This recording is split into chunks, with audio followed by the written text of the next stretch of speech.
Today I've returned just to say thank you. On behalf of all Americans and people around the world, because you carried on. You stayed focused on your mission, you honored the memory of your fallen colleagues, and in helping to locate and take down Osama bin Laden, you made it possible for us to achieve the most significant victory yet in our war to defeat al-Qaeda. Now, I just met with some of the outstanding leaders and teams from across the community who worked so long and so hard to make that raid a success. And I'm pleased today that we're joined by representatives from all of our intelligence agencies, and that folks are watching this live back at all of those agencies, because this truly was a team effort. That's not always the case in Washington. But all of you work together every single day. This is one of the few times when all these leaders and organizations have the occasion to appear together publicly. And so I thank all of you for coming, because I think it's so important for the American people to see all of you here today. Part of the challenge of intelligence work is, by necessity, your work has to remain secret. I know that carries a heavy burden. You're often the first ones to get the blame when things go wrong, and you're always the last ones to get the credit when things go right. So when things do go right, and they do more often than the world will ever know, we ought to celebrate your success. That's why I came here. I wanted every single one of you to know, whether you work at the CIA or across the community, at every step of our effort to take out bin Laden, the work you did and the quality of the intelligence that you provided made the critical difference. To me, to our team on those helicopters, to our nation. After I directed that getting bin Laden be the priority, you hunkered down even more, building on years of painstaking work, pulling together, in some cases, the slenderest of intelligence streams, running those threads to ground until you found that courier and you tracked him to that compound.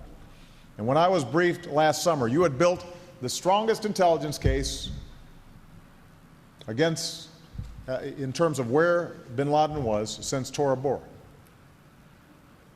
In the months that followed, including all those meetings in the Situation Room, we did what sound intelligence demands. We pushed for more collection. We pushed for more evidence. We questioned our assumptions. You strengthened your analysis. You didn't bite your tongue and try to spin the ball, but you gave it to me straight each and every time. And we did something really remarkable in Washington. We kept it a secret. That's how it should be.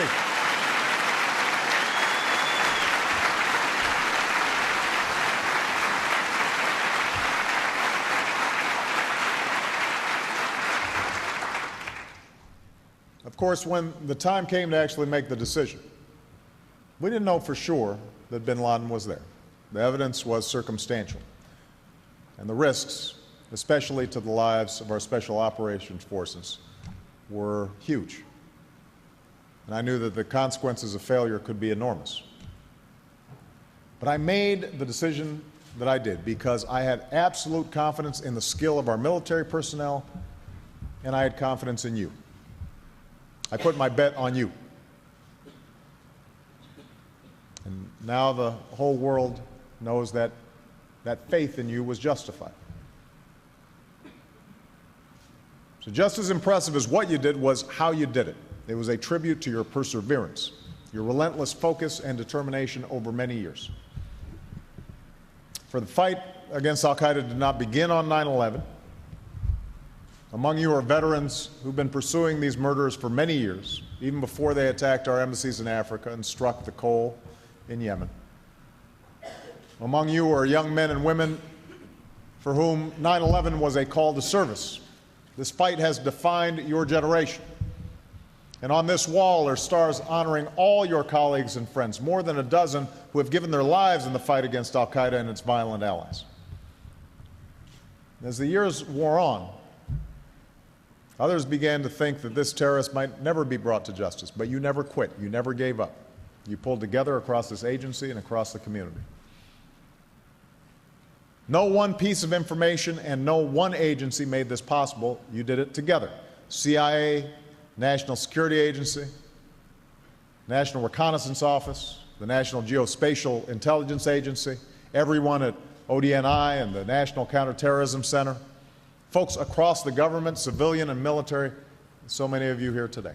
And that's exactly how our intelligence community is supposed to work, using every capability, human, technical, collecting, analyzing, sharing, integrating intelligence, and then acting on it.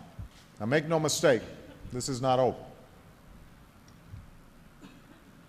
Because we not only took out the symbol and operational leader of al-Qaeda, we walked off with his files, the largest treasure trove of intelligence ever seized from a terrorist leader.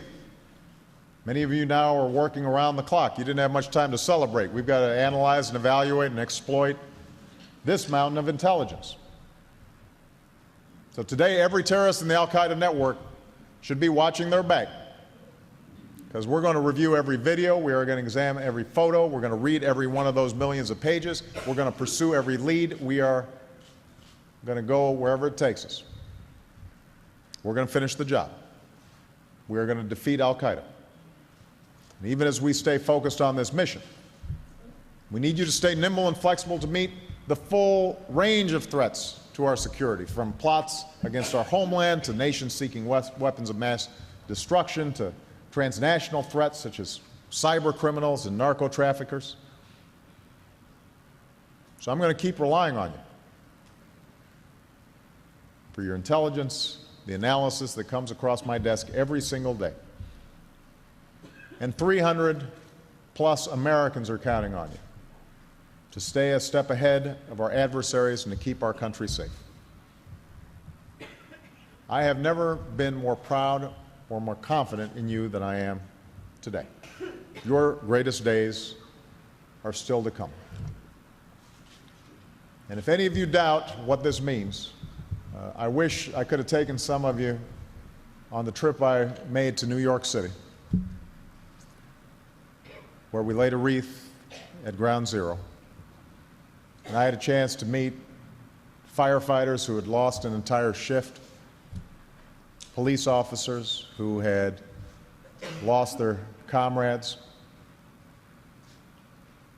a young woman, 14 years old, who had written to me because her last memory of her father was talking to him on the phone while her mother wept beside her right before they watched the tower go down. And she and other members of families of 9/11 victims talked about what this meant. It meant that their suffering had not been forgotten, and that the American community stands with them, that we stand with each other. So most of you will never get headlines for the work that you do. You won't get ticker tape parades. But as you go about your work with incredible diligence and dedication every single day, I hope all of you understand how important it is, how grateful I am, and that you have the thanks of a grateful nation. God bless you, and God bless the United States of America.